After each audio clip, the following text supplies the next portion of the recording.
Testing. Okay. Down also. 'Cause yeah, it's also that. Want to do it again? Testing. When you reach back, it's okay?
Kindly ask that everybody take their seats so we can begin.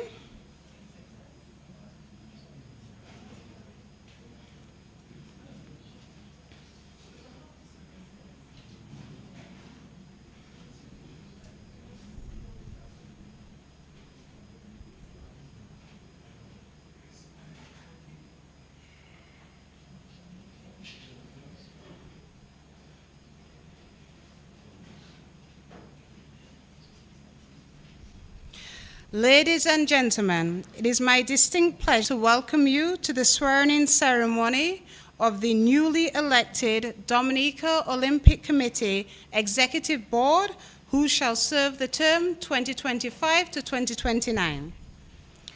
Without further ado, I would kindly ask we welcome Mr. Heston Charles to the podium to lead us in prayer for this morning's important event.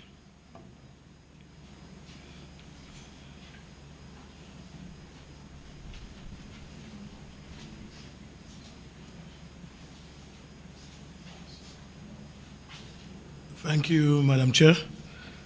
As I remain seated, as I acknowledge God's presence in our midst here today, and my response to invoke God's presence over the ceremony, I felt it would be fitting to say good morning to our minister and the executive, and also to reach out to my friend Brendan Williams on the passing of your dad. May God give you peace. May He give you comfort throughout your time of loss and pain. This morning, I wanted to take your handset. I know many of you also have our handset. And turn to the book of Matthew. Matthew chapter 6, verse 33. And you can follow while I read. I am about to make a very important declaration here this morning as I pray. The Bible says, "But seek first the kingdom of God and His righteousness, and all these things shall be added to you." And I make this declaration over the Dominica Olympic Committee this morning, knowing and recognizing that in my partnership and friendship with the leader of this entity, Mr. Billy Doctruth, he has always put God first for Big Edge. And he has brought that principle into the DOC. And we can see the light of God over the DOC over the few years of his tenure, as we recognize that putting God first will add gold medals, putting God first will add wisdom, putting God first will add good health, putting God first will bring everything into existence. And putting God first is not just a principle, putting God first is the principle. Putting God first is not just an option, putting God first is the option. Putting God first is not just an opinion, putting God first is the opinion. Putting God first is the ultimate. And I'm hoping through this ceremony here this morning, I'm happy that the media is here, that this would resonate through the ears of our people, that today will set an example, today will set a standard for Dominica, that as we put God first, it will add to the finances of Dominica, it will add to our entities, and Mr. George, it will also add to the success of this country. Let's all stand.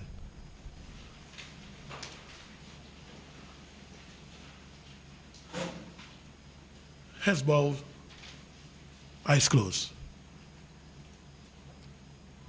Father, great God, the Almighty One, the Alpha, the Omega, the beginning and the end, the first and the last, the one who created us, the one who moves and have our being.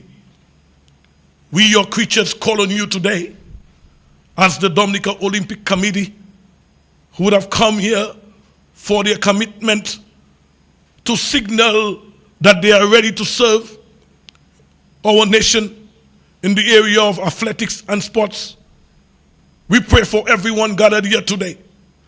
And we know and we understand that as we call on you, Father, that your Spirit will move into this place.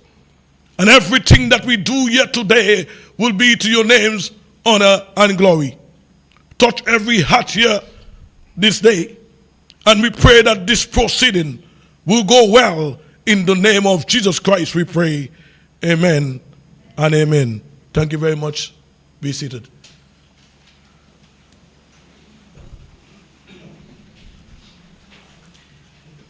I would kindly ask that we stand once again, please, for the national anthem.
Thank you. You may be seated.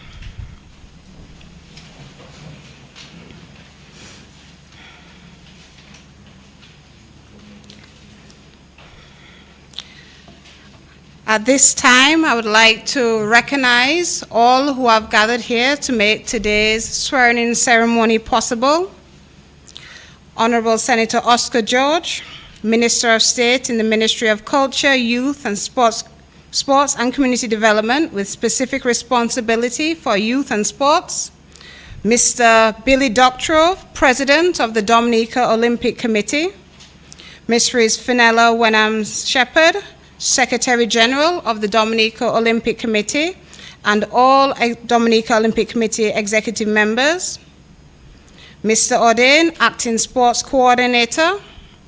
Ms. Sebastian, Acting Registrar. Affiliated Association representatives and Commission representatives. The Dominica Olympic Committee staff, special invited guests, media, and all persons listening via Emma News, DBS, GIS, Kyrie FM. Thank you for coming.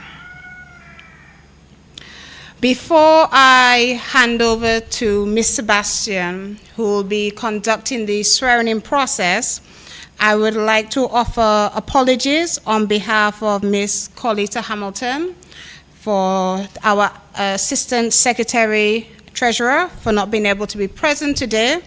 As you may have seen in the news, she recently not only graduated from her Memo Sports Management Masters, but also secured the award for the most outstanding during the 2024-2025 group. So I'd like for us to put our hands together in celebration. Unfortunately, she was delayed on her trip returning, but she offers her apologies. So without further ado, I'm going to ask Ms. Sebastian to come forward as we begin the swearing-in process of the Dominica Olympic Committee Executive Board, who were recently elected and will serve the term 2025 to 2029. If you can put our hands together for, please.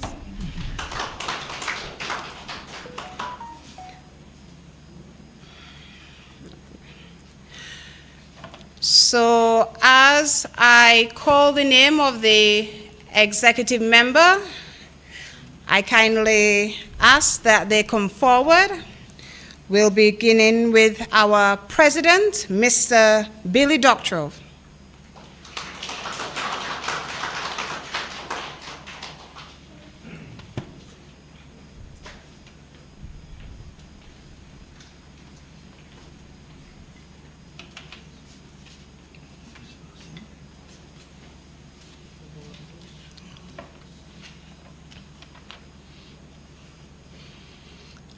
I, Billy Doctrove, granted the honor of becoming a member of the Executive Board of the Dominica Olympic Committee, and myself aware of my responsibility in such capacity, I undertake to serve the Olympic movement to the very best of my ability, to respect and ensure the respect of all the provisions of the Constitution of the Dominica Olympic Committee and the Olympic Charter and the decisions of the International Olympic Committee, which I consider as not subject to appeal on my part, to comply with the Code of Ethics, to keep myself free from any political or commercial influence and from any racial or religious consideration, to fight against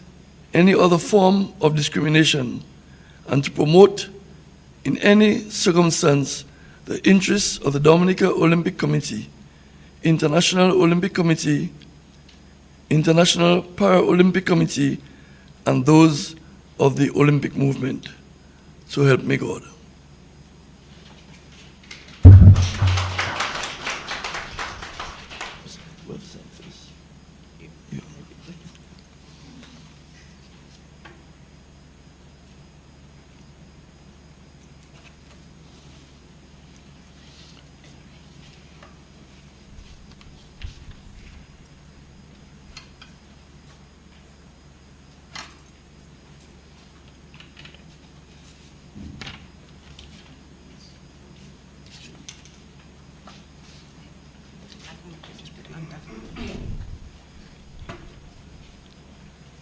I would now call on Mr. Donnie Robinson, Vice President.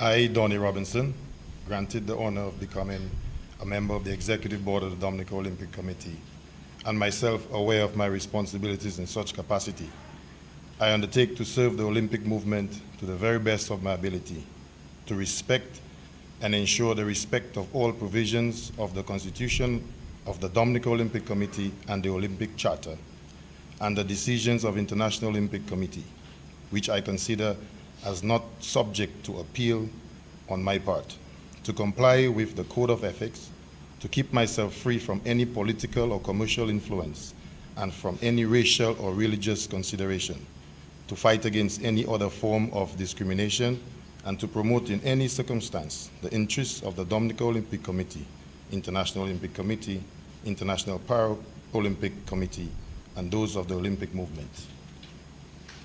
So help me God.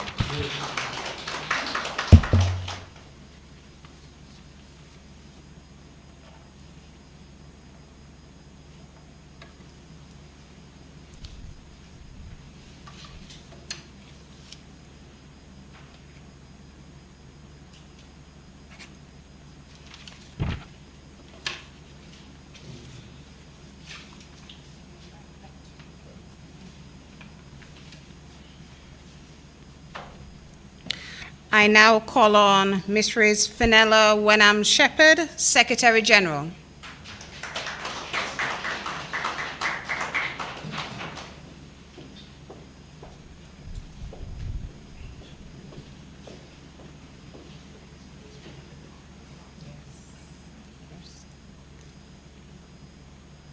I, Fenella Wenham Shepherd, granted the honor of becoming a member of the Executive Board of the Dominica Olympic Committee, and myself, aware of my responsibility in such capacity, I undertake to serve the Olympic movement to the very best of my ability, to respect and ensure the respect of all the provisions of the Constitution of the Dominica Olympic Committee and the Olympic Charter, and the decisions of the International Olympic Committee, which I consider as not subject to appeal on my part, to comply with the Code of Ethics, to keep myself free from any political or commercial influence and from any racial or religious consideration, to fight against any other form of discrimination, and to promote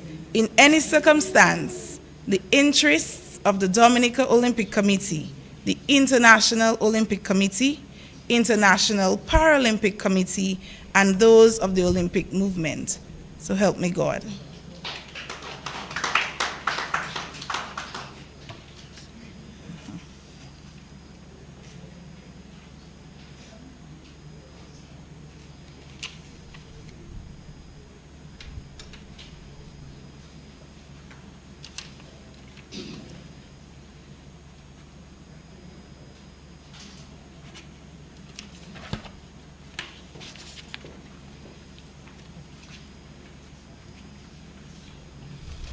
I now call on Mr.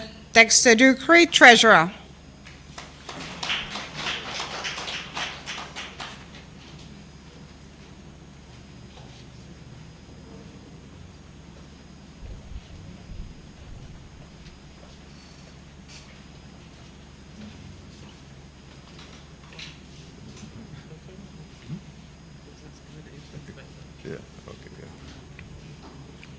I, Dexter Ducre, granted the honor of becoming a member of the Executive Board of the Dominica Olympic Committee, and myself aware of my responsibilities in such capacity, I undertake to serve the Olympic Committee to the very best of my ability, to respect and to ensure that the respect of all the provisions of the Constitution of the Dominica Olympic Committee and the Olympic Charter and the decision of the International Olympic Committee, which I consider as subject to the appeal on my part, to complete with the Code of Ethics, to keep myself free from any political or commercial influence, from any racial or religious consideration, to fight against any other form of discrimination, to promote in any circumstance the interests of the Dominica Olympic Committee, International Olympic Committee, International Paralympic Committee, and those of the Olympic Committee. So help me God.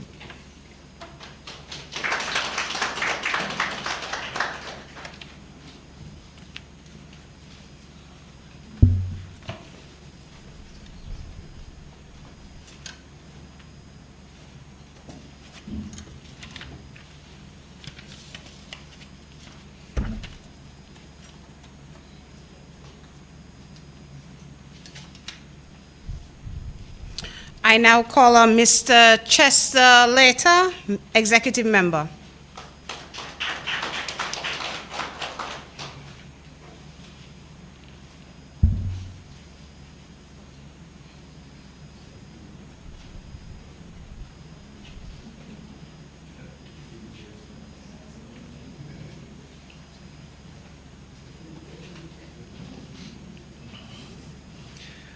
I, Chester Later, granted the honor of becoming a member of the Executive Board of the Dominica Olympic Committee, and myself aware of my responsibility in such capacity, I undertake to serve the Olympic movement to the very best of my ability, to respect and ensure respect of all the provisions of the Constitution of the Dominica Olympic Committee and the Olympic Charter, and the decisions of the International Olympic Committee, which I consider as not subject to appeal on my part, to comply with the Code of Ethics, to keep myself free from any political or commercial influence, and from any racial or religious consideration, to fight against other forms of discrimination, and to promote in any circumstance the interests of the Dominica Olympic Committee, International Olympic Committee, International Paralympic Committee, and those of the Olympic movement. So help me God.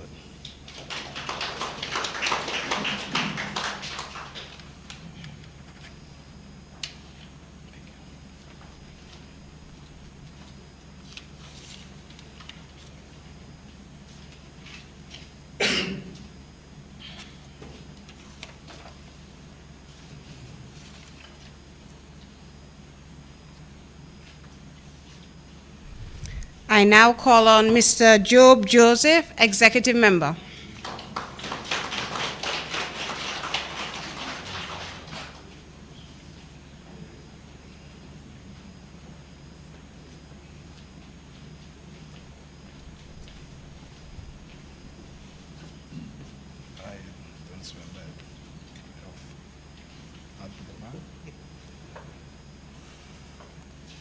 I, Job Joseph, granted the honor of becoming a member of the Executive Board of the Dominica Olympic Committee, and myself aware of the responsibility in such capacity.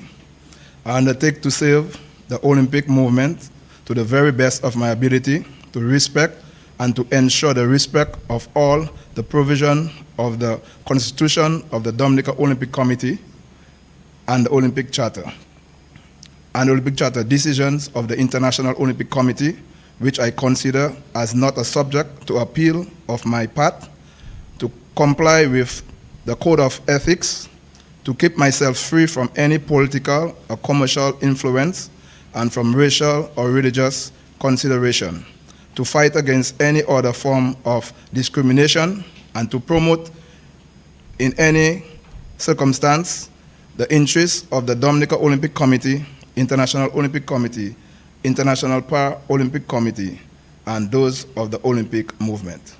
I thank you, Yahweh.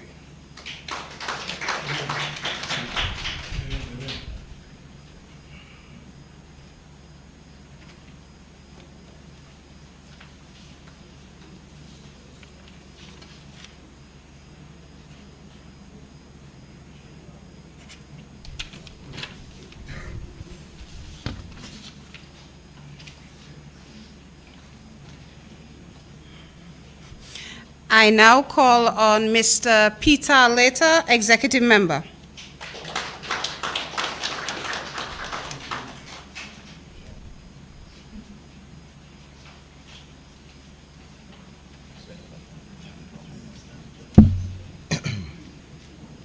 I, Peter Later, granted the honor of becoming a member of the Executive Board of the Dominica Olympic Committee, and myself, aware of my responsibility in such capacity, I undertake to serve the Olympic movement to the very best of my ability, to respect and ensure the respect of all provisions of the Constitution of the Dominica Olympic Committee and the Dominica Olympic Charter, and the decisions of the International Olympic Committee, which I consider as not subject to appeal, on my part, to comply with the Code of Ethics, to keep myself free from any political or commercial influence, and from any racial or religious considerations, to fight against any other form of discrimination, to promote in any circumstance the interests of the Dominica Olympic Committee, the International Olympic Committee, the International Paralympic Committee, and those of the Olympic movement. Thank you. So help me God.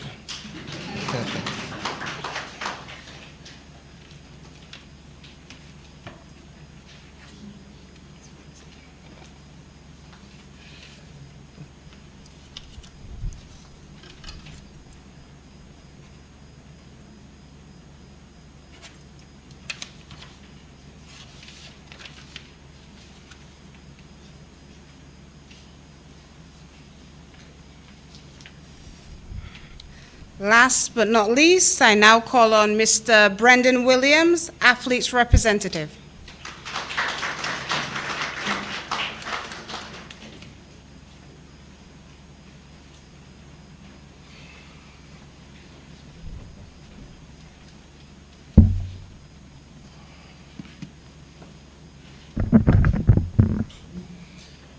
I, Brendan V.A. Williams, granted the honor of becoming a member of the executive of the Dominica Olympic Committee, and myself aware of my responsibility in such capacity.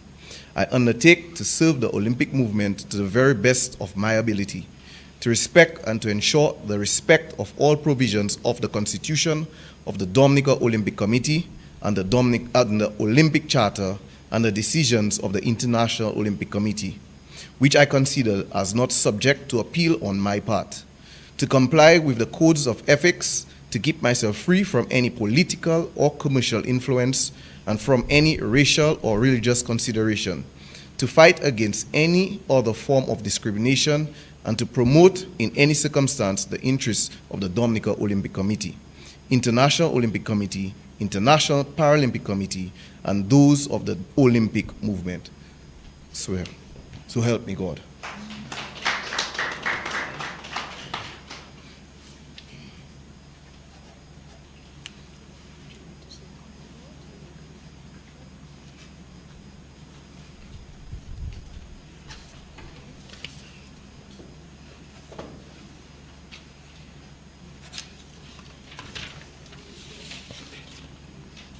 Okay, as I take my leave, I just want to congratulate the newly sworn in members of the Olympic Committee, and I wish you all a very successful term. Thank you.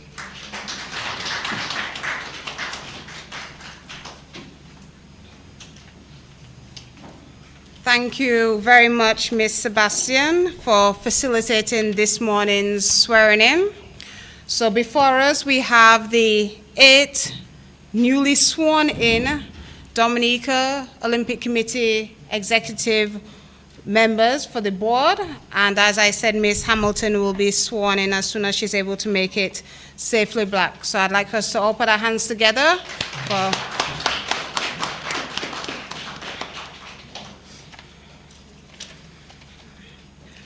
Without further ado, I would like to invite Senator Honorable Oscar George to the podium to give a few remarks.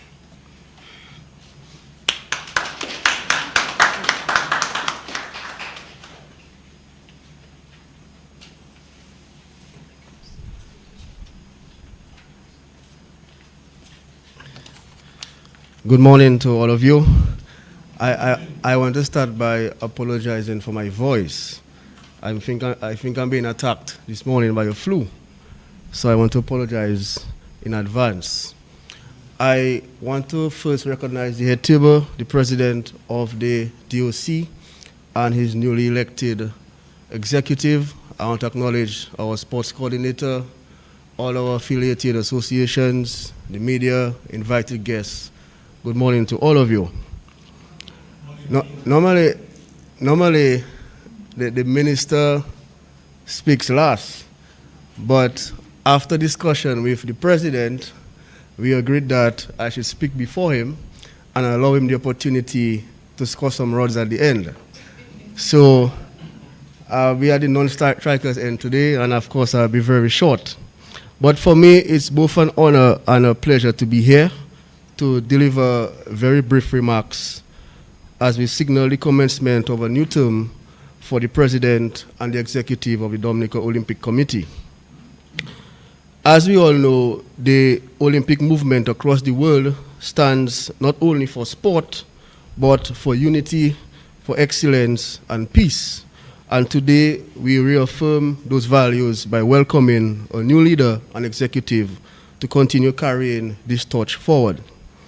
I want to first take the opportunity to acknowledge the work and dedication of the outgoing leadership. The commitment showed over these years at promoting Olympic values, at nurturing our athletes, and at strengthening our national presence on the international stage has laid a strong foundation for the future of sport in Dominica. So I congratulate you and the entire past executive for what we consider a successful 4-year term. I personally believe that there were many success stories during this period, culminating with our historic gold medal at the Summer Olympics. And I'm sure that the outgoing president and incoming president will highlight some of these success stories in his well-prepared speech. But I just want to say well done to you, Mr. Doctorov, and the entire executive. You have been a really good servant for sports and for the DOC for a very long time. And I want to put on record our personal congratulations to you going forward. And I know that there's a popular saying that goes, the reward for good work is more work. And of course, we expect to see more work in this coming 4 years under your leadership. As you move into this new term, I ask the DOC to never lose sight of the power of sport and its ability to bring people together, to build bridges and promote peace in a world often divided by conflicts and negativity. In this new 4-year term, I believe that it's important to have a clear strategic vision for the Olympic movement, focusing on creating opportunities for those who matter most, our young athletes. And many times, I have seen that we tend to make sports into more about administrations and administrators. And I don't think that is the right way to go about it. And I think we should focus more on the athletes, what they need to excel in this competitive environment. So yes, our administrators are important. They play an important role, especially in creating the enabling environment. But most of all our effort should be placed on our athletes. It should be athlete-driven, representing the interests of our athletes, putting ourselves in their shoes, and most importantly, solving the little problems they may face, which can positively impact their ability to perform. The other important recommendation for the committee, in my respectful view, is to put systems in place to overcome the challenges in sport. I know that the new legislation and policy, which will soon be completed and presented, will help, but I think it goes far beyond just legislation. We have to put some focus on the mindset of our athletes, on the mindset of the athletes. This is very concerning to me, I must say. And I have said many times that in order to excel in sports, you have to be mentally prepared, mentally tough, and maturity is also important. And I believe that under this new leadership, we have an opportunity to try to target that issue, the mindset of our athletes. And one of the things I believe the committee can do, Mr. President, is to start a conversation as part of an athletes forum, where we can bring all our young athletes together and just focus on the mental aspect of sports, among other stuff. And I think that is an area we can implement to help us going forward. So while I put on record my high praise for what the committee was able to achieve over the last 4 years, I say to you that the work has just begun. We must prepare for the new sporting revolution coming, and also for the new sports to be introduced to Olympics in the coming years. But rest assured, you have a good partner and supporter in the government of Dominica, and in the new year, we will seek to strengthen our collaboration between the government and the DOC to position Dominica where we all want it to be in sports and youth development. So today, we welcome back Mr. Doctrove and his new executive to continue the good work they have started. Mr. Doctrove has been a long-standing advocate for sports at various levels, and we are all confident that the DOC is in good hands with this gentleman. Together, we will strengthen grassroots development, enhance athlete systems, and ensure our country stands proud on the global stage. So once again, congratulations to all of you, and may this new term be filled with bold vision, collective effort, and inspiring achievements for us all. Thank you very much.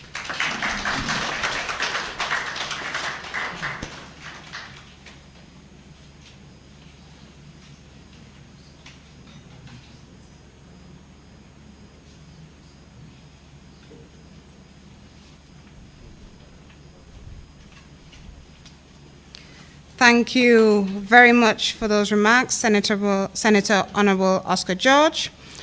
And now, without further ado, I would like to welcome to the podium the newly sworn-in, re-elected President of the Dominica Olympic Committee, Mr. Billy Doctrove, to deliver his feature remarks.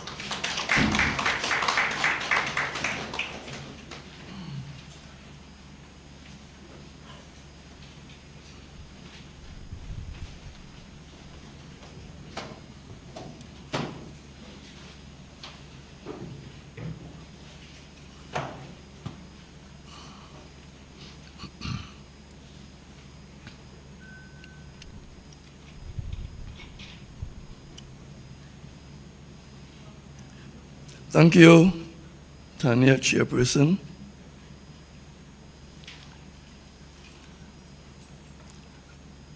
Minister of State in Ministry of Sports, Mr. Oscar George. Acting Registrar, she took a leave, Ms. Sebastian. Acting Sports Coordinator, Mr. Odin. Executive members of the Dominica Olympic Committee, representatives of affiliates, administrative staff, invited guests, media, listeners, and viewers to this function, ladies and gentlemen. I want to say special thanks for Mr. George being here. So when I listened to the sports news this morning, I heard a certain Oscar George scored 45 runs in a match. Not out. I made some inquiries and I found out it was the minister. So I was really surprised to see him here today after scoring 45 runs, not out. I thought he would have been probably at the hospital recovering. But Mr. George is generally a very fit young person, young man, so welcome to our function, sir, and thanks for your presence. I might be a bit lengthier than normal, but I have to take this opportunity to address some pertinent matters, so I call on you to be patient and to bear with me. I take Mr. George's words to heart in terms of his congratulatory messages and his recommendations. I think they are in place to improve the Dominica Olympic Committee. So I know, I saw our Secretary General taking notes, so I am sure that she must have been recording what you said. So thanks for your kind words. I take great pride in welcoming everyone to this memorable occasion. We are now legally the executive of the Dominica Olympic Committee, and the hard work for another quadrennium has commenced. I also take time to extend our condolences to two of our members in the persons of Job Joseph and Brendan Williams, who recently both lost very close members of the family. And we pray that the good Lord, or Yahweh, will provide you and your family comfort and strength to deal with this traumatic experience. I consider it an immense honor to lead such a prestigious organization. When I first took up the esteemed position of president of the DOC in May of 2017, little did I realize that I was about to enter such a roller coaster experience. I retired a few years from the umpiring fraternity, so I thought I was to be able to stay more time on my couch. But I was called upon to serve in another capacity, and here I am still as president. It was one of the massive challenges. We had disappointments, elements of great joy, hope, and achievement. And I could add many more superlatives to the list. I quickly realized that we had to undertake a transformative process to win the confidence of the Dominican populace, whom at that time had lost all confidence, respect, and trust of the Dominica Olympic Committee. Up front, I want to take this opportunity to thank the many different persons who have served with me for the past 8 years. Your unwavering support, unquestionable loyalty, and willingness to make the necessary sacrifices, all in the interest of genuine development of sports in Dominica, have been commendable. Now we have a new executive recently elected to serve for the next 4 years, and I expect, and our affiliates demand, nothing less than total and selfless commitment. I take this opportunity to congratulate those persons who were elected to the executive, and would like to remind them we are not here to serve ourselves.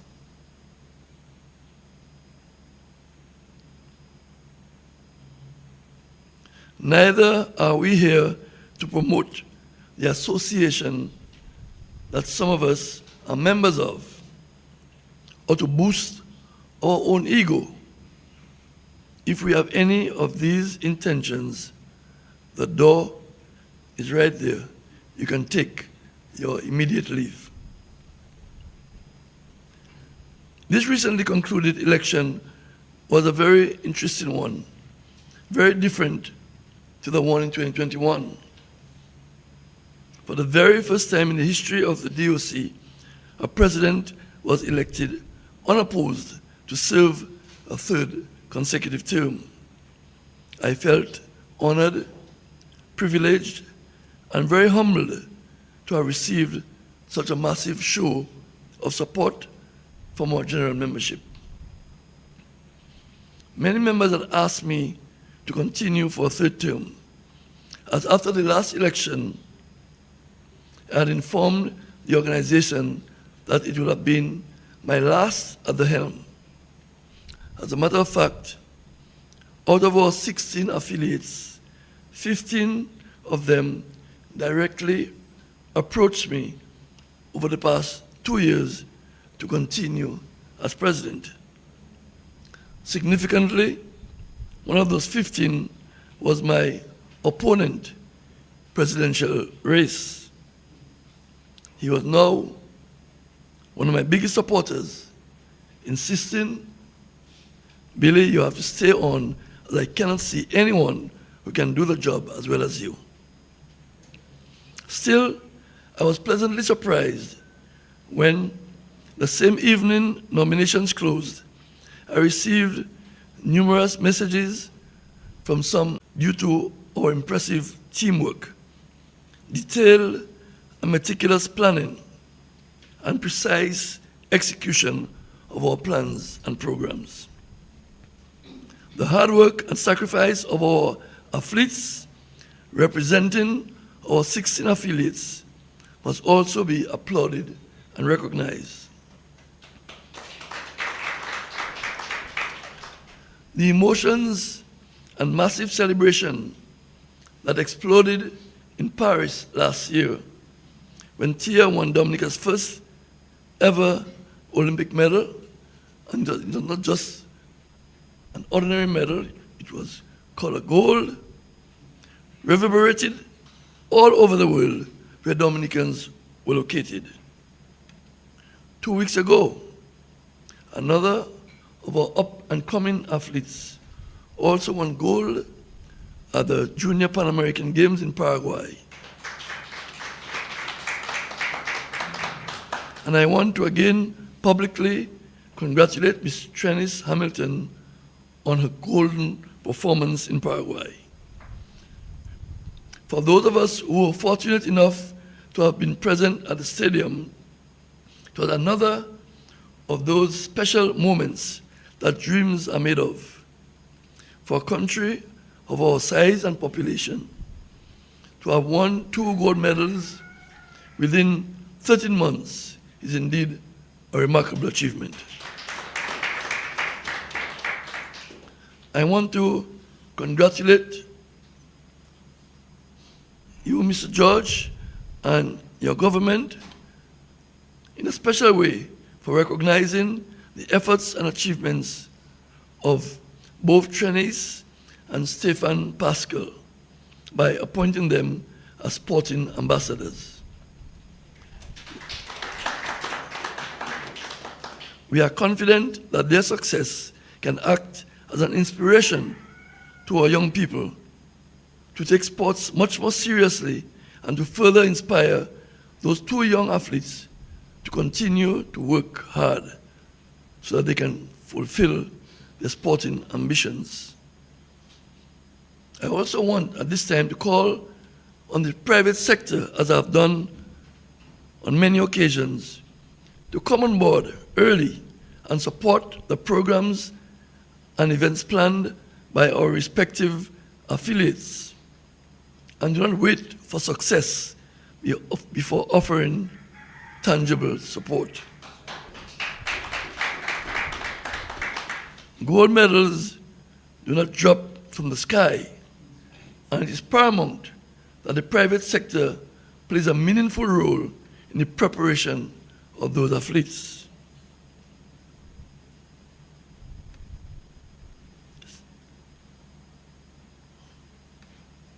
And although she is not here, she was supposed to have been Miss Cheryl Roll from, oh, she's there? Oh. You know, normally you see Cheryl taking a back seat. But I want to highlight the work that Ms. Roll has done for the benefit of our athletes. And if the rest of the private sector could take a leaf out of a book, we'll be in a much better position. So I really want to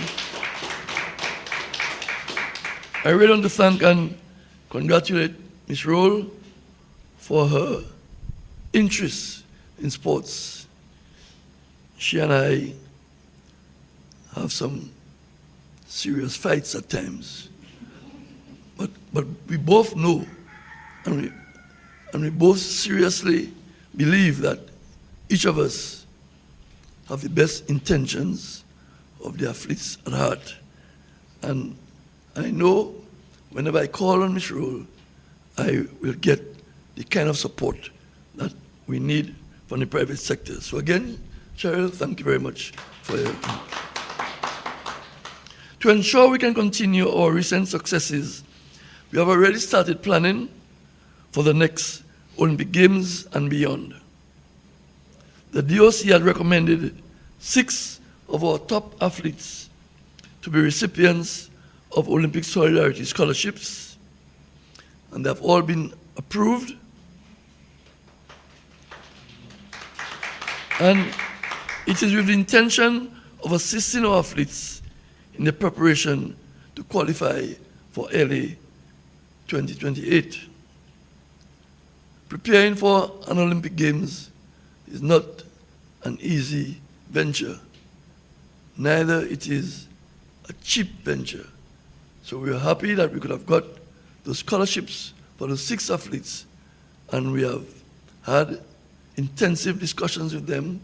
They know our expectations of them, but we know that they will be in a better place, in particular financially, to ensure that they can improve and increase their preparation for LA 28.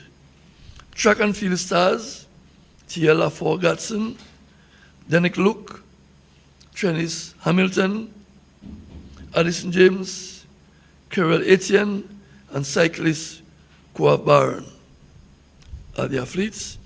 And we also have our swimmer, Jasmine Schofield, on a full swimming scholarship. And I want to thank the Dominica Amateur Swimming Association for the role that they played in obtaining the scholarship for Jasmine.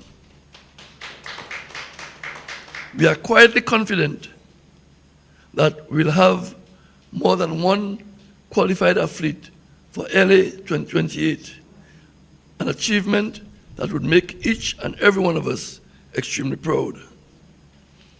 Our smallness as a country will in no way determine our successes in the field of sports.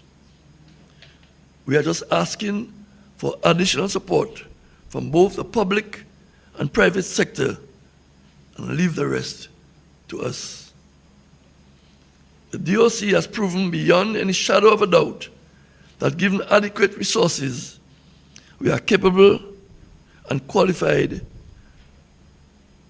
to successfully manage the sports industry in Dominica. Talking about scholarships, a word of caution to parents and guardians accepting scholarships for their children to study overseas, in particular in the USA. We accept that those organizations and individuals who are offering the scholarships mean well, but you need to pay attention to the fine prints of those contracts.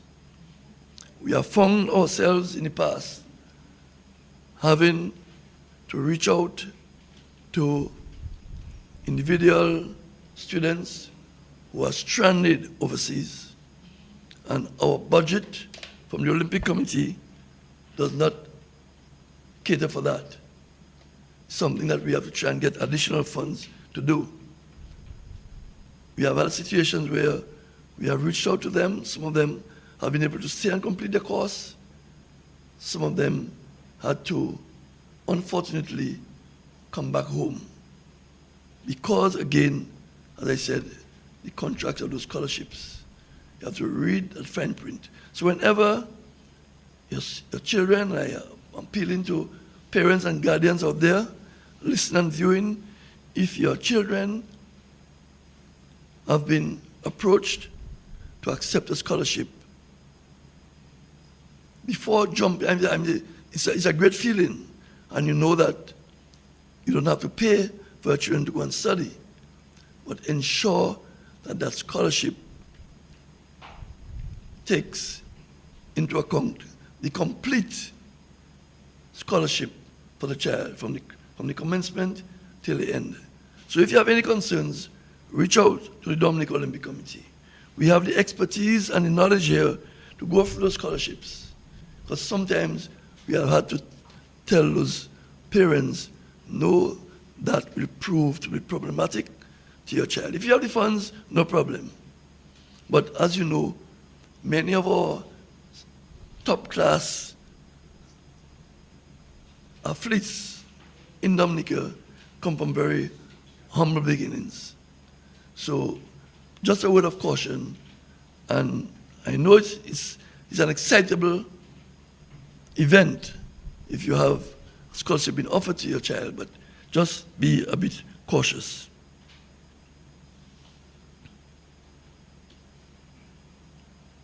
But it's not only on the field of sport that we have put the machinery in place to ensure the success of the DOC as a professionally sound institution.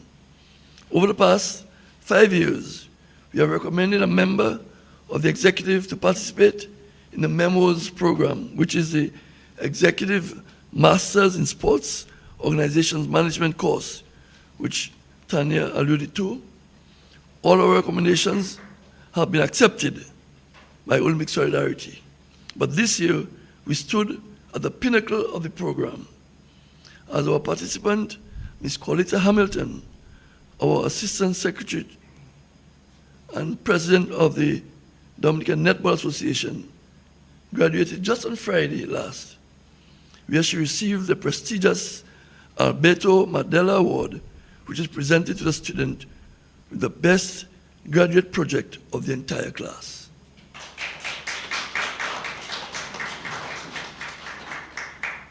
We want to extend our sincerest congratulations to Colita, who unfortunately, as Tanya mentioned, is not with us today due to flight difficulties. She was supposed to have arrived yesterday evening, but she got stranded in St. Martin due to some aviation difficulties. We at the DOC are always seeking ways and means to improve the sporting landscape in Dominica, and that was the rationale. We partnered with the government to rehabilitate the tennis court on High Street. This location had become an eyesore, and we believe that something needed to be done to enhance the city and to provide a much-needed tennis facility. We wrote and submitted a project to one of our financiers, Panam Sports, and they immediately approved the project and made available to the DOC US $120,000 for use on the project. From those funds, we were able to demolish the existing dilapidated building, build an almost new pavilion, which included dressing rooms, toilet and bathroom facilities, a picturesque balcony, storeroom, installed new lights and fencing, and also repaired the road leading to the facility. And I want to thank Mr. Barron, who is here, the president of the Dominica Tennis Association, for his tremendous assistance in this area. We have done all we were supposed to do. But unfortunately, the project has come to a frustrating and grinding halt, a matter that the DOC and Panam Sports are very concerned and disturbed about.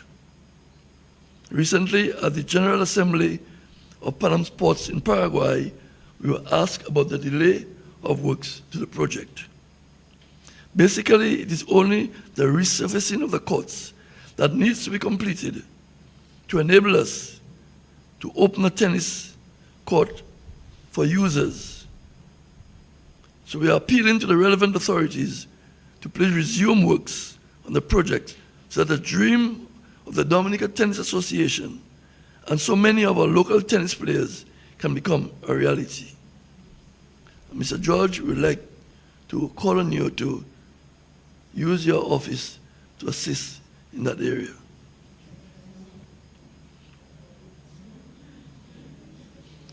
We at the DOC are extremely satisfied with the manner that we have turned the fortunes around of this organization, not only on the track, but in terms of our governance and financial accountability.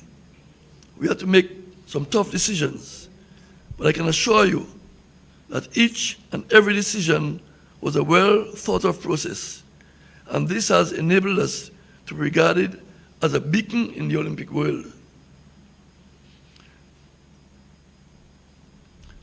And that recently caused the Olympic Solidarity to suggest to some of its members that they take a leaf out of the book of the Dominica Olympic Committee as far as forward-thinking management and good governance is concerned. At this time, I didn't want to highlight our achievements. It is well recorded. People know that what we have done. People have been satisfied. Our membership have been satisfied.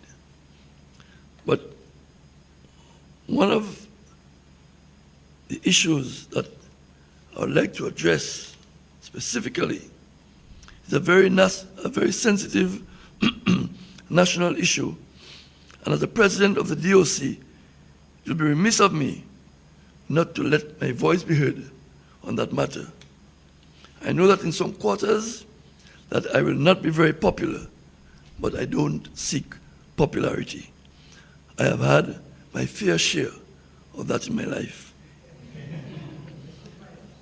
I am referring to the establishment of the much talked about medicinal marijuana industry. Now, I am not a doctor nor a scientist, but what I bring to this discussion is 50 years of life experience dealing with young people, and because of my officiating careers as an international football referee and a test cricket umpire, I have had cause to deal with young people, not necessarily on a daily basis, but very often. And I have done so locally, regionally, and internationally. Let me say I have no reason to doubt that marijuana has medicinal properties and qualities, because I have dealt with people who swear by its use, and my own detailed research has confirmed that. I come waving my red flag. But the red flag I am waving in this case is not for political purposes, because I know the red flag is identified with one of our political parties. But in this case, it's not for political purposes, but to express my concern and to encourage caution with this industry. We in the sporting field deal with lots of young persons, and that is why I am calling for caution. Some persons would like to convince the rest of us that marijuana has no ill effects on the human body, but this is just a myth. While doing some research in finalizing my remarks yesterday, I came across an article which said that the pros and cons of legal marijuana remain contentious, and the drug can cause mental health problems such as psychosis. There are lots of gray areas as far as marijuana is concerned. And that is why we have to be so careful, especially with the use among our youth. Whenever I talk about this topic, I refer to MAC, M-A-C, marijuana, alcohol, and cocaine. Over the years, I've seen too many cases of promising young persons fall and succumb to the ill effects of MAC, marijuana, alcohol, and cocaine.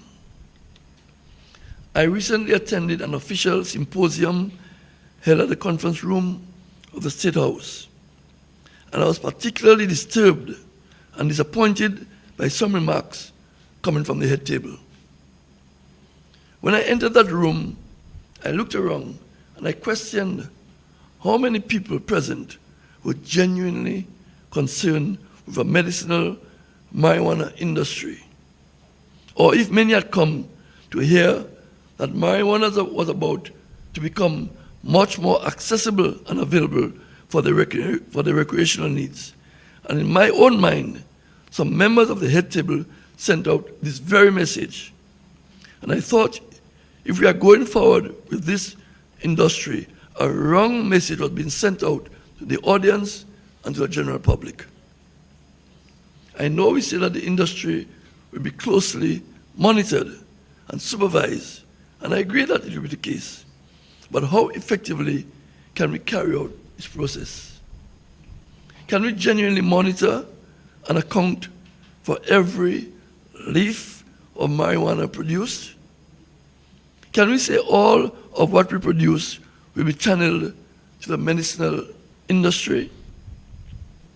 Now, because of this new industry, we have to select individual farmers or growers to grow marijuana in Dominica, because it is said we have some very good soil here, and we can grow a good kind of marijuana. So we have to give persons license to grow the crop, and those persons will be involved in the production, packaging, marketing, distribution, whatever it is. So there's going to be a large increase in local production in marijuana. And I am convinced that because of that increased production, some of it will spill over and enter the general market. I don't think we can ensure that every plant produced under that industry will go and reach the medicinal industry. So we have to be extremely careful. An increase in production means automatically more of the product will become available to the general public, inclusive of our young people. Larceny will become a problem. People will go and steal the marijuana that has been planted. And we know when people start stealing from farmers' products, what can happen. And we don't have to be a rocket scientist to see the ills and the pitfalls in that industry. An increase in production means it becomes more likely that some will leak from the medical machinery and find its way on the streets, where our young people become vulnerable. It is the effect on our young people that I am particularly concerned, that I wave my red flag of caution. I have personally experienced the negative effects that MAC can have on our youth. And as the youth is principally our main target group of sporting talent, this is a major area of concern to me. And I have seen many a promising sporting career and generally lives destroyed by the ill effects of MAC. I don't want to boast, because it's not something to be boasting about. But over my career, because of my close contact with young persons, especially those involved in sports, I've been called to visit homes and to counsel young persons who have succumbed to the effects of MAC. I've been called by parents, grandparents, uncles, brothers, all siblings, friends, neighbors, to go to different homes. And as I said earlier, most of our sporting talent come from very humble neighborhoods. And when you go to those homes, it is some of the most depressing feelings someone can get when you see a young person, a young man, young woman, but mostly men, a young man with talent, and especially if you know that that person has talent. In my case, I've seen some of them playing football and cricket, and I know the talent that they have. But they have gone down that road, and you can see the pain experienced by the family. And you know, so surprisingly, the people who feel that pain the most are grandparents. I think grandparents have a special kind of empathy, kind of relationship with their grandchildren. And when they see their grandchildren in that situation, it can be very depressing and distressing. I am asking for caution and patience with this new industry.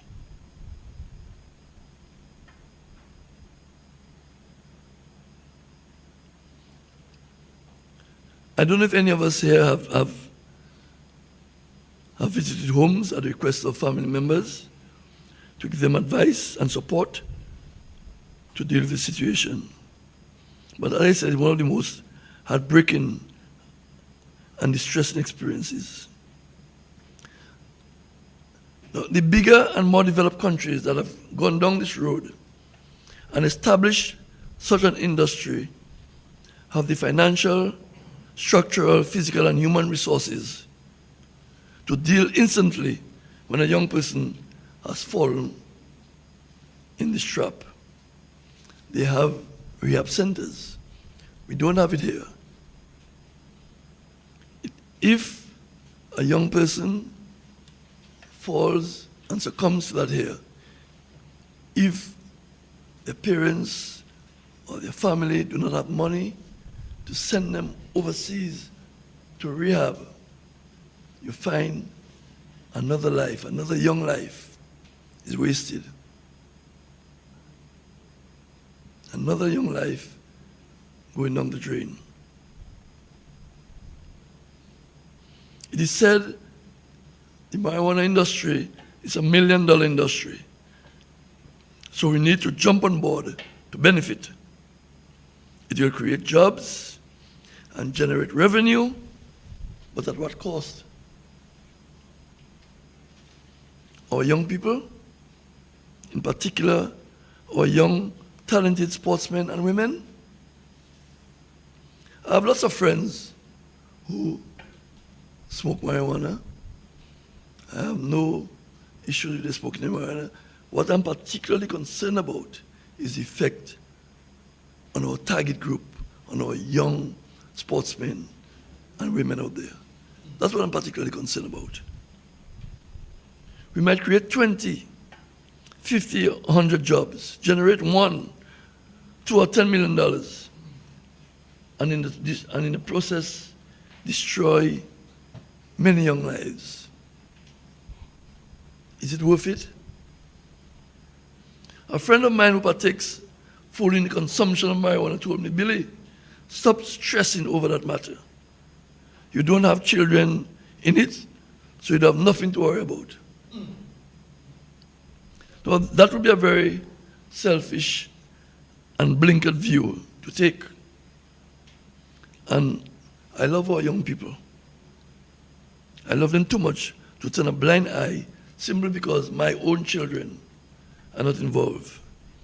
Because nothing gives me more pleasure when I see a young person overcome adversity and become successful in their chosen field. And that is why in my own family Big Edge business, Big Edge, we invest so heavily in the future of our young people. I could not take an opportunity to get some free advertisement. I will continue to wave my red flag of caution. There's a committee set up to organize this industry, and not one member of this committee comes from the sporting fraternity. Not one. It is the young people that are going to be exposed to this increase in marijuana circulating in our country. To those persons who say marijuana has no ill effects on young persons, I want to relate an event, an incident. In 1990, I go back a long way, 1990, I was selected to be manager of the Dominica inter-school team. And Mr. Ozzy Savre right here was the sports coordinator. And the day before we left Gold St. Vincent, you know, the ministry had a meeting with the team, and the minister, the chief education officer, PS, Savre, and I, everybody was there, and we had to give few remarks. And as manager, I had to give my remarks. And at that time, I was not an international official yet, but I was a regional one, going through the islands, the regional islands a lot. And I said in my remarks, because I knew some of the guys, they were playing football at the time. They were active football. I told them, let me tell you, I know you all, some of you all, smoke. We go to St. Vincent. Now, St. Vincent have a very potent marijuana. Very potent. A lot of people, when they talk about marijuana, talk about Jamaica, but St. Vincent is a very potent marijuana. And I told the guys, we're not going there for that. We're going to try and win, play our sports, and come back home. Next day, we left. We arrived at about 2 o'clock. And about 3:34, we settled in the school that we were staying at. In those days, we were staying at a school, inter-school. You have your little cot, you have your little mattress on the floor, so on. Now I understand that they stay in hotels. No problem with that. But at that time, it was at the school. And we had planned a meeting for 7 o'clock that night, because the tournament was starting the very next day. And when we gathered for the meeting, we were missing 4 persons. 4 guys were not present. We looked around. In those days, we didn't have cell phones to call. So we looked around, tried to find them, nowhere. And then we started the meeting. About 15 minutes into the meeting, the security guard downstairs of the school came up to our meeting and said, "Is there Mr. Doctrove?" I said, "Yes." He told me, "A police is downstairs asking for you." I said, "Police?" So I went downstairs, and the police told me that the inspector in the police headquarters wanted me to come down. So I said, "What happened?" He told me he's not sure, but the inspector wanted me to come down. So right away I realized something was up. I was about to leave, but I said, "Let me bring somebody with me." So I went back up, and I asked Mr. Emmanuel Loblack, was the athletics coach, to accompany me, and I asked Mr. Geoff Fostin, who was the football coach, to continue chairing the meeting. And I went to the police, accompanied by the police station, accompanied by the police, with Mr. Loblack. But it so happened the inspector who was there was a football referee, and we had just refereed a tournament a couple of weeks ago in Trinidad. So he told me when he got to find out that I was the manager, so he said he was going to call me. So I said, "What's happening?" and so on. We greeted each other. So I told him, "So what's going on?" He told me, "Come." And he brought Mr. Loblack and myself in a room.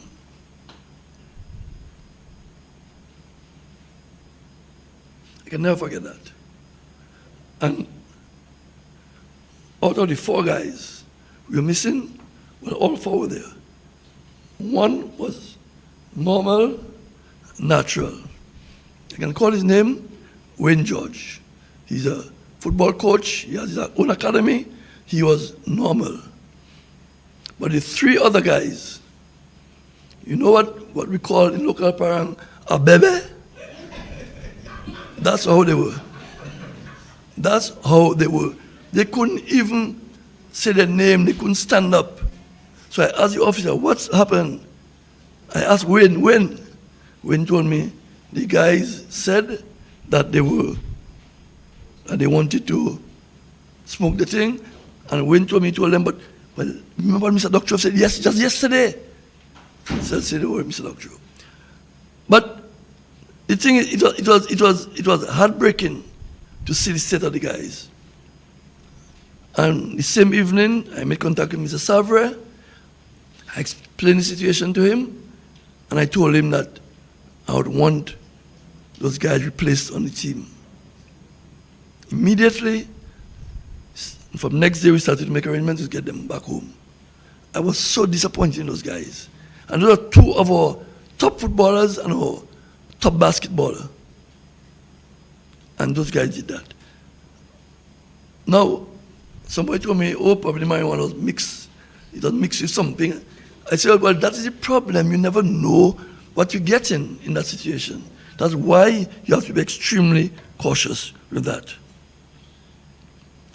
Because when the government took the decision a few years ago to decriminalize a certain amount of marijuana, I think there were like 5 ounces or whatever it is, and you could have free plants. I was one of the few persons who made a public statement questioning the wisdom of that move. Again, it was my concern about the ill effects on our young sportsmen and women and on wider society. We can see what is happening now in our country. Oh, yes. You can see what is happening now. Everybody can have 5 grams or 10 grams. I can have my 10 grams today, use it today. Get a new set tomorrow, use it tomorrow. Next day, have another set. And I can have my free plants. A guy recently told me, I was talking to him about it, and he told me he has 21 plants in his yard. I said, 21, but I thought he could only have 3. He told me he have 3 per person in his family. So I told him, how old is he? Is the youngest one? To me, 2 years. So I said, you have 3 marijuana plants for a 2-year-old child. People can always, I don't think that's the intention of the law, but people can always try to manipulate those things. And when we have the increased use of drugs, of MAC, as I call it, then what goes hand in hand with those things? Violent crimes, as we see now. In our situation, we have a situation there now. You go to a public function, and you don't know where to stand. Everywhere you're bombarded with smoke. You're bombarded. I will continue to wave my red flag of caution. Let us not rush headfirst into this industry, as it has many pitfalls and could cause serious and irreparable damage to the tranquil nature of life in Dominica, as we are all used to. And no amount of jobs created and revenue earned will be worth it. I rest my case. I am confident that my words will reach the proper authorities, and they take time. Do not rush. The bigger countries have much more resources to deal with the situations. Let us not follow them blindly. I want at this time to say heartfelt thanks to our administrative staff. Without their wholehearted efforts, our work would be in vain. They are the ones most responsible for the well-oiled machine we can proudly say is a DOC. So brothers and sisters, as the DOC continues on our journey to assist our affiliates in the quest to further develop sports, we give our solemn promise to give of our best. The journey we have come to realize is not going to be easy, and we cannot do it alone. I want to place on record the tremendous contribution by the government of Dominica to our efforts. You have come to our assistance on numerous occasions, and without your support, the success and gains that we have achieved would not have been possible. Long may your support continue and increase, Mr. George. We want the support to increase. That is one area that I will never ever be satisfied with. I always want more. To the private sector, we'll continue to approach you so that you too can come on board to offer your assistance. Try not to wait and only respond when someone has gained success. Try to ensure that the landscape and environment is created which will facilitate further success. We are here to serve, and we look forward to the total support of every Dominican, both residing in Dominica and overseas. Thanks much for your support, and may God continue to protect and shower his blessings on our sportsmen and women in this country, of every affiliate of the Dominica Olympic Committee, and on our beautiful country. I thank you.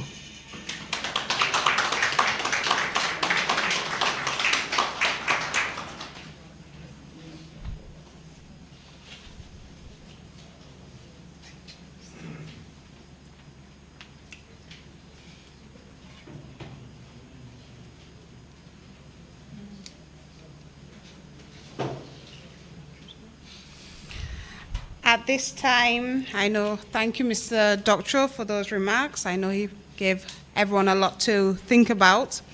And so for that reason, I would like to now open the floor. If anyone would like to give some remarks or have any questions that they would like the newly sworn-in executive to answer.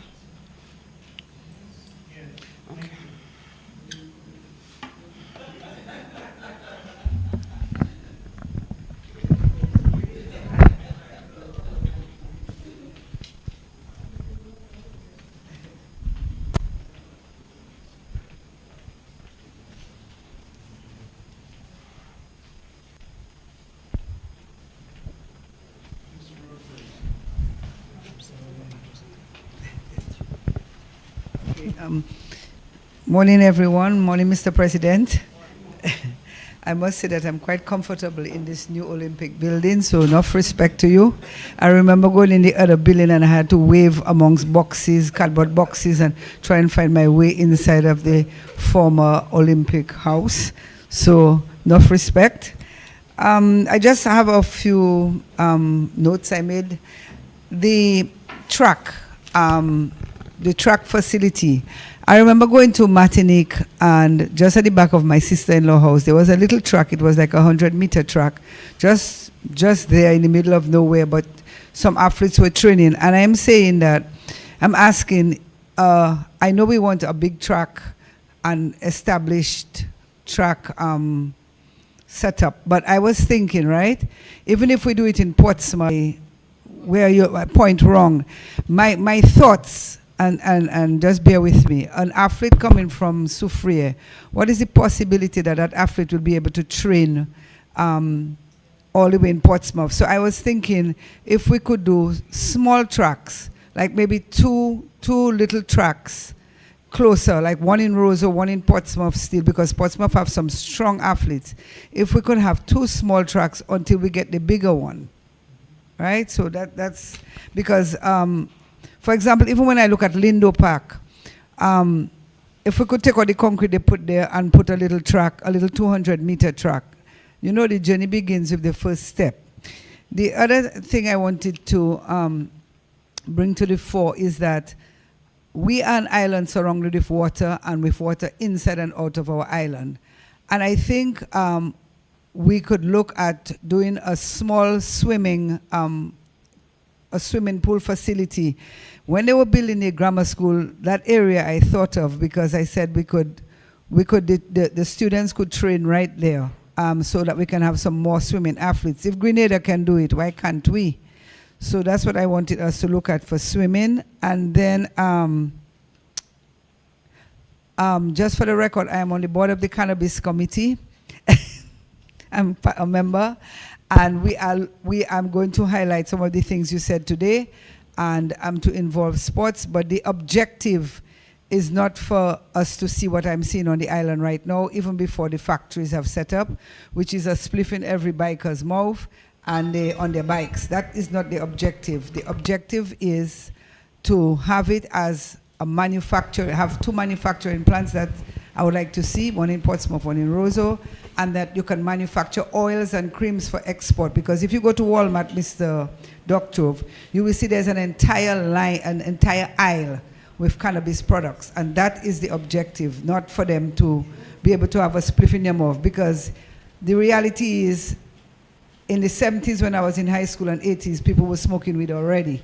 So if they want to smoke it, you know, it's difficult to stop them, but we have to push sports more, our minister, and kudos to you for your help, and let us continue to educate. Mr. Doctor, I would like to see you and your committee members go to every high school and every primary school to present yourself and to speak to them, because we need to start from young. And yes, our grandparents support us, but a lot of the times the parents leave home and the grandparents mind the children. And when your grandson comes with his eyes red at age 15, you can't see well, so you're not even seeing his eyes are red.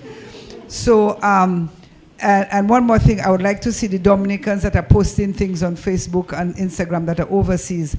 Let them support the youth a lot more. There are things that can be done, and I would like the Olympic Committee to maybe set up out of island, out of country system or committee in place that athletes, retired athletes, athletes that have excelled in their sports and are now have good jobs because of the universities they attended and stuff.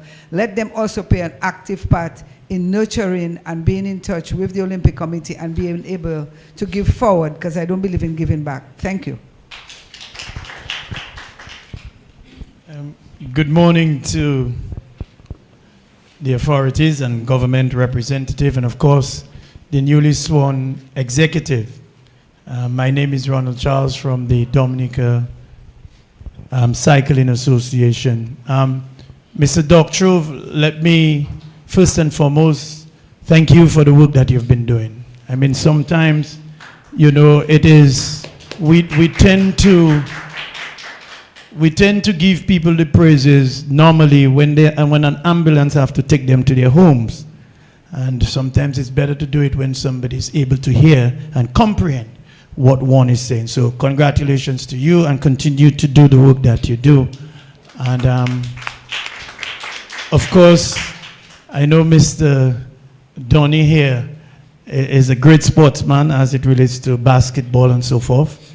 And I know that his presence on the executive will again put some new dimension to it. So again, Donny, I'll be looking at you closely, you know. Now, ladies, Mr. Doctor, you made mention of the marijuana issue. I believe it is very debatable. I believe one has to look at it, you know, in many angles. Especially, you know, one cannot erase the benefits from it in terms of medical benefits. However, I strongly agree with Ms. Rule. I believe there is a conservative effort that has to be made in educating our young people as it relates to this movement, because it may just be inevitable, but at the end of the day, I think if you're going to send me to represent Dominica in cycling for the masters category 70 and over, and you say that I must not smoke in order that I make the team, I think I will go with not smoking. So I think a lot of education would have to be done, and I believe the people will take it on board and move forward. But an important aspect of it is WADA what is the World Anti-Doping authorities, and they, in competition, it is not allowed. So, our athletes have to be very careful.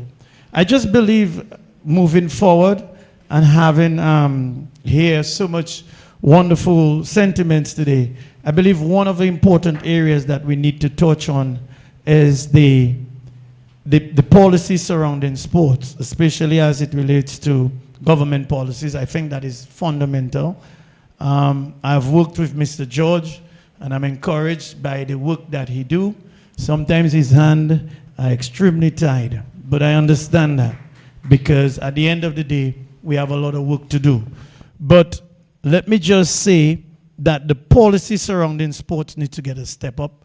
I strongly, strongly believe that we should not waste any more time with TLR4 in terms of being an ambassador in Dominica on land and physically visiting the schools and starting to build a career around triple jump like the Jamaicans have done with the running. I believe if we take it from there, we have a world champion, and we take it from there and we put some serious effort in it, we will see an overturn of this economy. Every single community will have a little TLR4, and I can imagine what it would be to have all Dominicans going for goal against each other. You can't, that will be solid. And I believe her coaching and experience need to be used. So definitely what Ms. Roll just have enlightened us about, this little, we don't have to go big, Sometimes it can be small. When TLR4 won, we didn't have one. Now she is the world champion, we can have half one, So I believe that, sometimes yes, it is important to do it in a big scale, but sometimes the little things matters. And of course, all in all, I just want to say that also volunteers in the sporting discipline also need to get little support, because a lot of times you find yourself engaged in these voluntary organizations and you don't get the necessary support that you need. And I'm just not talking about just financial and so forth. It have all kind of support that you need, and sometimes you have to think of the young people when you get involved in organizations, because it's really they are the ones that we really trying to put, a better foot forward. So I really want to see the strengthening of the organization. And Mr. Doctrove, I know that your constitution is coming out very soon, but I want the DOC to really, really start putting a lot of training for us in these voluntary organizations. The function of the president, the function of the vice president. What do you do? Because sometimes you find these organizations, sometimes are almost skeleton, running on a skeleton scale, and that cannot continue in order that we can reach the big goals. I'm sure TLR4 would endorse that. Now, all in all, we have made also a lot of promises to our young people, and sometimes we fall short of it. And I know there's much more we can do, and we will be doing more. I believe Dominica has now not only set the stage for the best place to live and enjoy life, but one would see that we're going to be the sporting capital of the world. We're going to make champions. But to do this, government intervention and all sporting disciplines must collaborate, and we must bring all our forces together to do so. Thank you for the opportunity.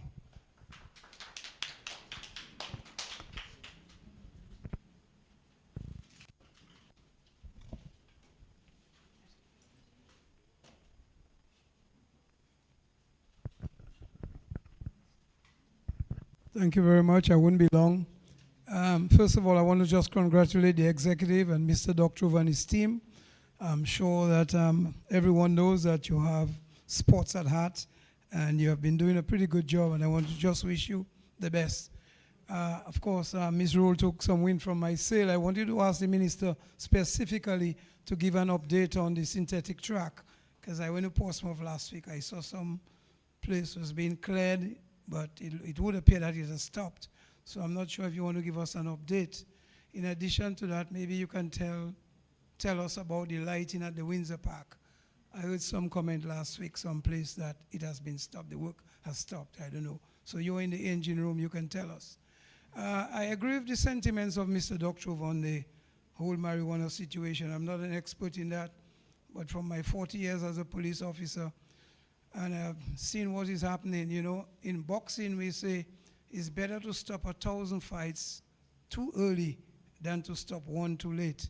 So I really hope something is done in that kind of thing. I mean, yes, the industry can go with medical things, but you know, I was the shortest manager 20-something years ago for the Dominica Football Association.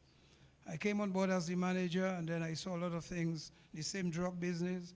I spoke about it, and the next day, well, I didn't even throw the towel in.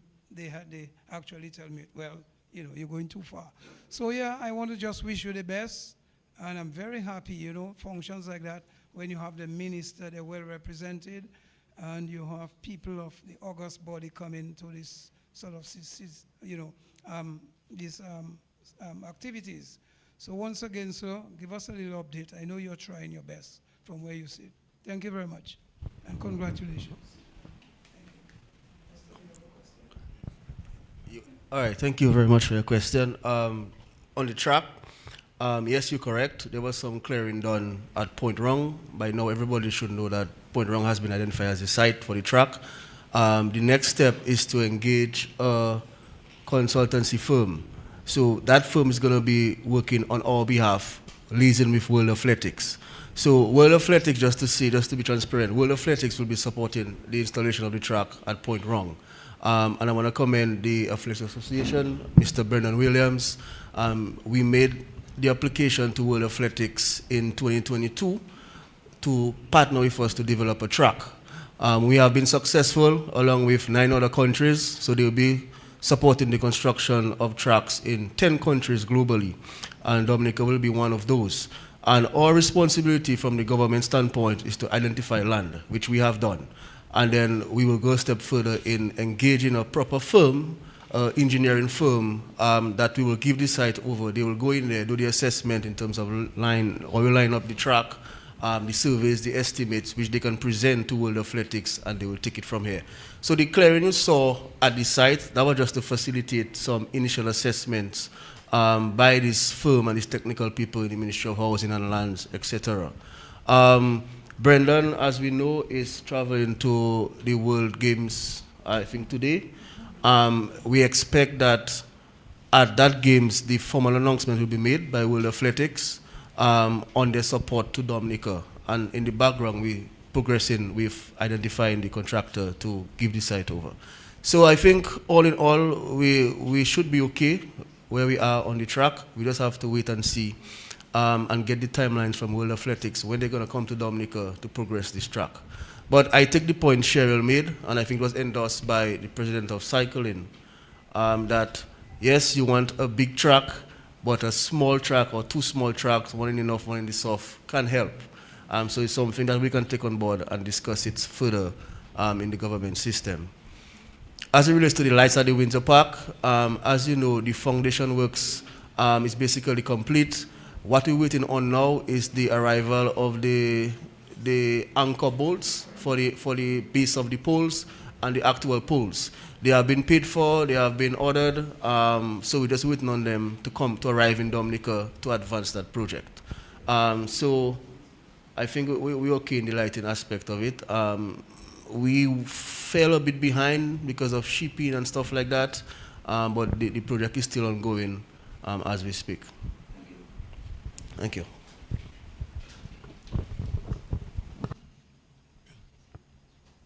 Yes, let me congratulate Mr. Dokchov, and my name is Eston Charles. Let me congratulate Mr. Dokchov and his team. As I said the last time when you all swore in at the President's building, I said that this is a team of heavyweights. And yet again, I see a formidable team around you, Mr. Dokchov. You are surrounded with some men of wisdom, men of experience, men and women of experience, and I have the confidence with God you all can go places as you all continue to put God first. There appears to be, Mr. Dokchov, a disconnect in terms of the relationship with the governing authorities of sports and the governing authorities of playing fields. I go around the island as a sports ambassador, sports administrator, sports organizer, more so cricket. And there is a lack of components to benefit athletes. Clearly, the capacity in those authorities of field is lacking. What is in place, what is put in place to have a more dynamic, vibrant relationship with those governing authorities of playing fields to assist them in when they, managing this playing field, that there is an ambience, that there is a plan in place that when you come there, you can probably see something for somebody to do a little long jump practice, a triple jump practice, something that will assist, because when you go around Dominica, you don't see those things on playing fields, and I believe it's as a result of this apparent disconnect between the governing authorities of sports and the governing authorities of those playing fields.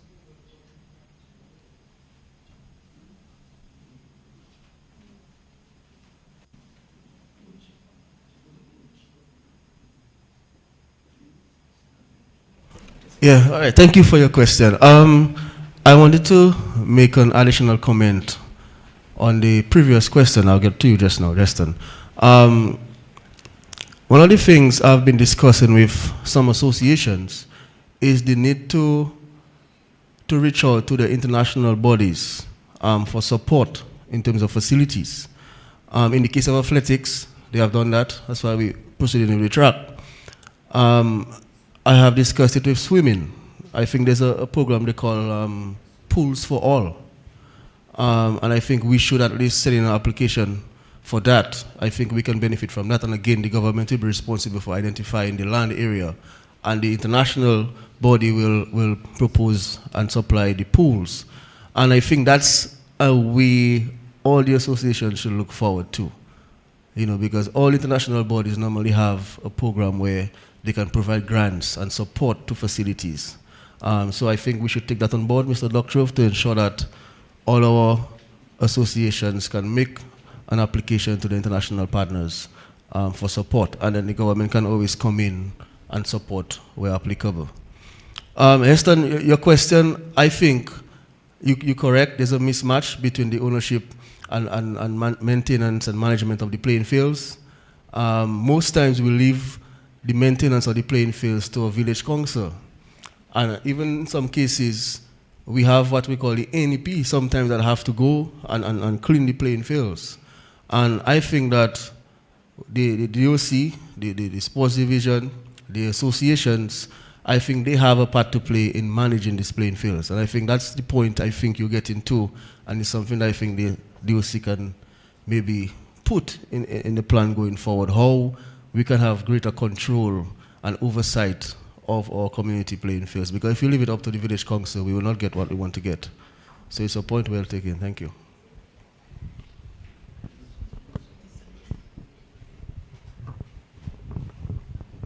Let me just say that the Dominica Olympic Committee does not have any authority over any of the playing fields.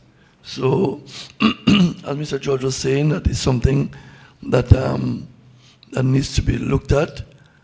Sometimes you identify a playing field that you believe that some work could be done there, but because you don't have that specific authority to go in there and get it done, you have to go through a lot of red tape. But so it can be frustrating at times, but we, the Olympic Committee, do not have any specific authority over playing fields in Dominica. Just a follow-up question, Mr. George. One of the reasons why I asked that question is, well, Mr. Dr. Fundo and many persons living around the Goodwill area would know that Lindo Park has been an area, a playing field that would accommodate especially a lot of softball cricket. And as a softball administrator, Mr. George, I did, you're privy to my concern, and that is we have been given notice. The softball have been given notice that we cannot play softball anymore. I believe probably that what grieved my fellow friend Connie Lugie must have caused him to grieve so much, and hence he has gone to the great beyond.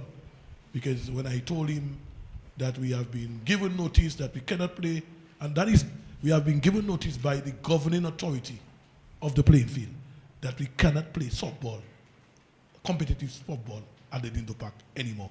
So we are in a forum where you are there, and I'm hoping that some corrective measures and mitigating measures can be put in place so that softball can be returned at Lindo Park.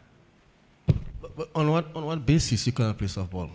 I assume you're speaking about the management committee of the playing field, right? Yes. What was the basis? On what basis you cannot play? Well, there are two persons, I don't want to call their name.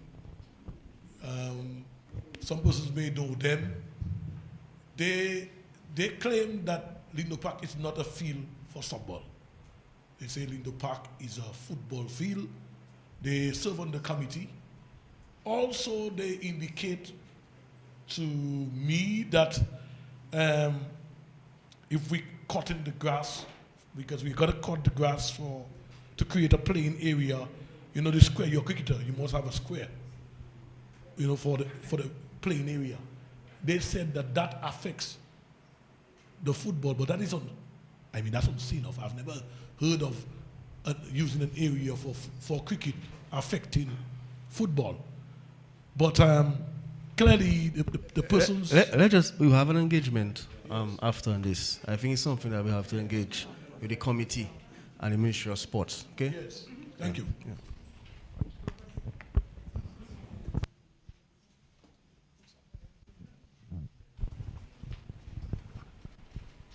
Good morning.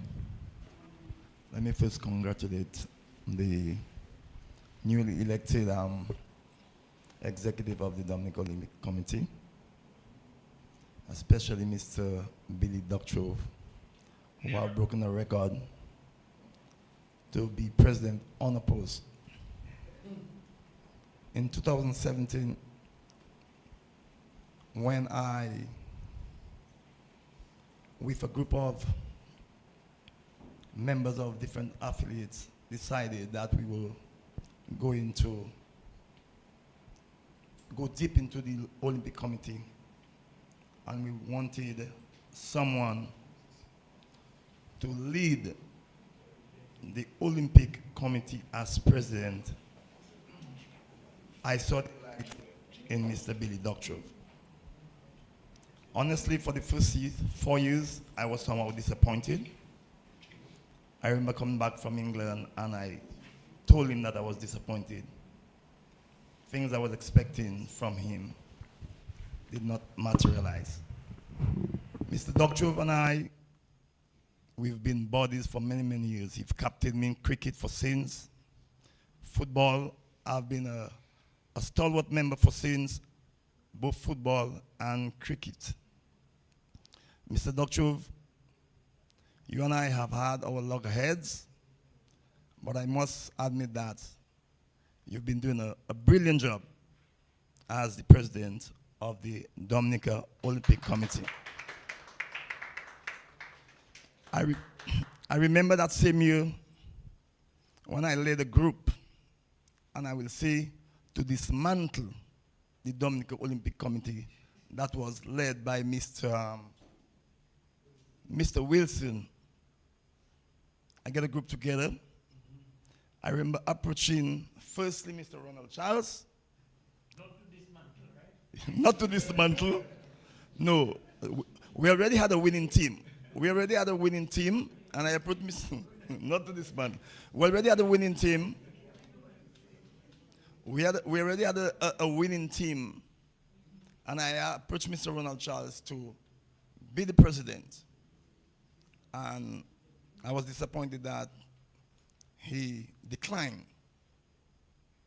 Then I had no other choice to approach Mr. Billy Doctrove, who also was not too up for it, because he said that he was stabbed the year before and he didn't want to go into it. And I said, Mr. Billy Doctrove, you have a winning team. You just need to go in there and prove yourself that you can be the president because you're the most balanced. You had no strings attached to any affiliates. And that's one of the reasons why I came to Mr. Billy Doctor, because I felt he was a balanced person then. Now, on that part, I will go to another part. Someone made mention about time, living in one place to go to Portsmouth, and we find that's a lot of time. I coach in England, I studied in England, I live in England.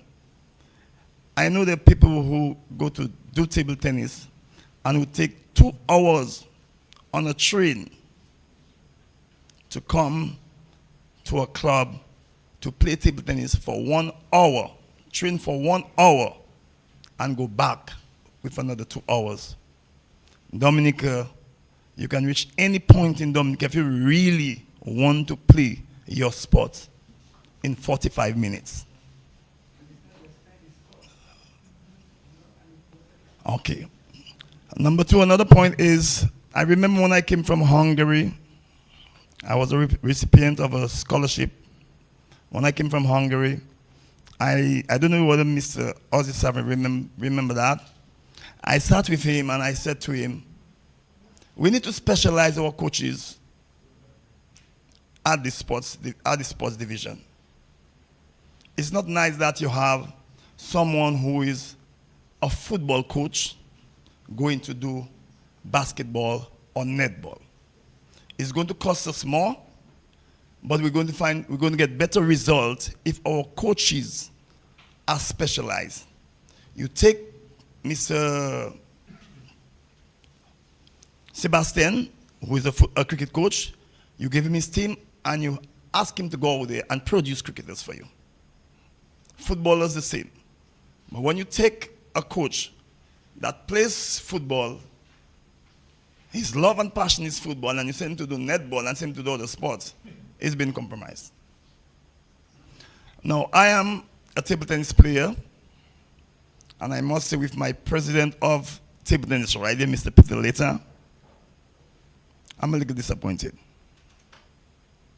I've said it to him before, and I will say it again. Where table tennis is in Dominica, we once used to be the eye of the OECS in table tennis. Winning OECS championship, top 16, and nothing is happening in table tennis. We will hear of something just popping up after months, and after that, nothing is being done. In St. Lucia, the Olympic Committee, actually through a program from the St. Lucia Table Tennis Association, they have a coach that take care of table tennis on the island. St. Vincent has the same thing. They have coaches from program from the Olympic Committee that take care of table tennis on the island. Grenada, the same. And what you see results. In Dominica, we don't have that. I'm a table tennis coach, and nothing I have asked, I have spoken to them about getting me involved, and nobody's giving me a listening ear. So I would like Mr. Judge and the president of the Dominican Olympic Committee to look into those things where our athletes can benefit through coaches that are just there, sitting, not doing anything. Thank you very much. Before the microphone is passed across to Ms. Rowe, just to clarify with the floor, this will be the last comment for this segment. We know the media have taken a lot of time this morning to attend, so Ms. Rowe will close the question and answer so we can close up today's proceeding. Okay, I just have 3 things to say. As far as coaching, I think Mr. Berridge is right. And one of the things I said we can look at, we recruit doctors, we recruit health personnel from Cuba and other places. We need to look at recruiting coaches from those other territories and to train the locals in coaching. I think we need that. We need more coaches, and we need coaches that are not inappropriate and getting, I'm not even going to go down that road where you have inappropriate behavior to the athletes and sometimes even getting the athletes pregnant and all of that. I think those are things to address. That is very serious. I donated a table tennis board and balls to St. Mary's Academy. Mr. Berridge, are you aware of that? So you can start by training SMA people, because I donated a whole table tennis board to them out of my own little pocket. It's a big edge.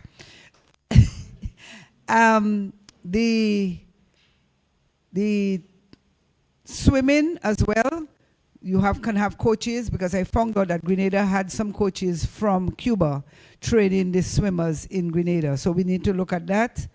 We need policies on sports. As you said, that they take 2 hours to get to a certain place in England. But if you look at the athletes, I would safely say at least 70% of the athletes come from challenged homes. They come from challenged homes and they have nothing. They haven't got the support financially, emotionally, and all the rest of it. Mr. Robinson, I want to address one last thing. I'm trying to find out from the Minister of Sports and Mr. Robinson, where does netball take you? Personally, do they offer netball scholarships to students? Because at the end of the day, you can only play sports for so long, and you need to get educated. And I'm a firm believer in education and scholarships. As Mr. Doctor said, we need to liaise with the Olympic Committee and stuff when scholarships are being offered. But there are scholarships for sure in track and some of those other sports. I have never heard of anybody getting a netball scholarship to go and study. So I go back to you, Mr. Robinson. Where is the women basketball? Where basketball scholarship, if you have a good athlete that plays basketball in Dominica, I can guarantee you Mr. Robinson can find a scholarship in Florida or somewhere else. So we need to look at the reality of life. And instead of netball, switch to basketball and let them get scholarships to go and study. Thank you. Thank you, Ms. Roll, and thank you for the floor and their comments. I know they are well received and will be reviewed accordingly by the relevant persons. At this time, I would now like to invite Ms. Rose Fenella Wenham-Shepherd, Secretary General of the Dominica Olympic Committee, to the podium to deliver the vote of thanks.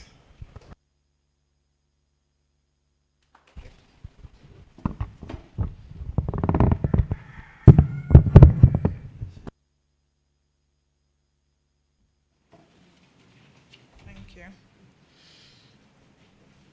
Ladies and gentlemen, good morning again.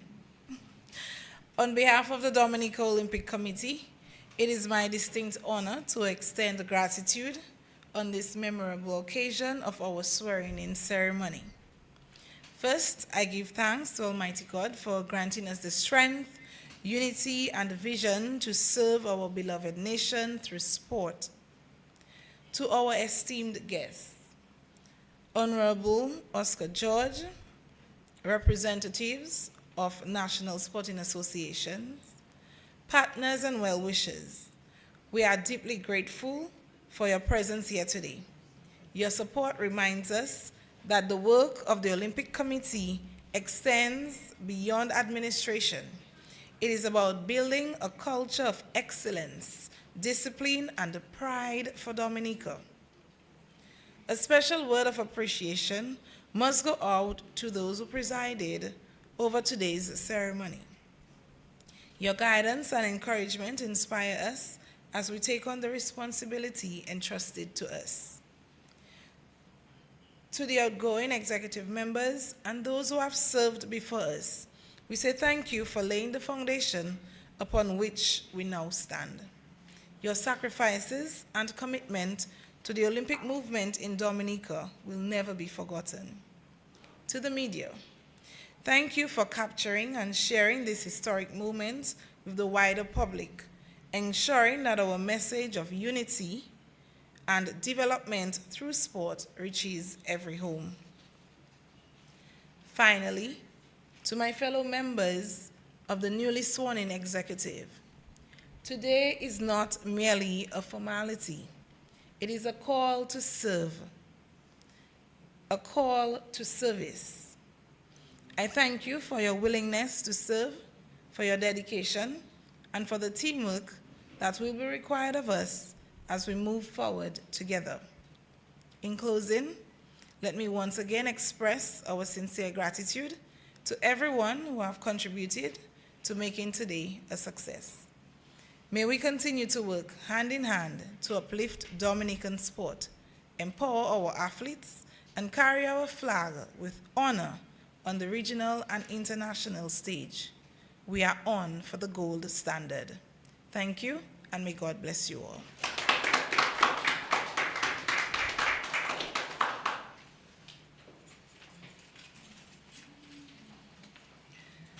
Thank you, and this brings to the end of the swearing-in ceremony of the Dominica Olympic Committee Executive Board serving the period 2025 to 2029.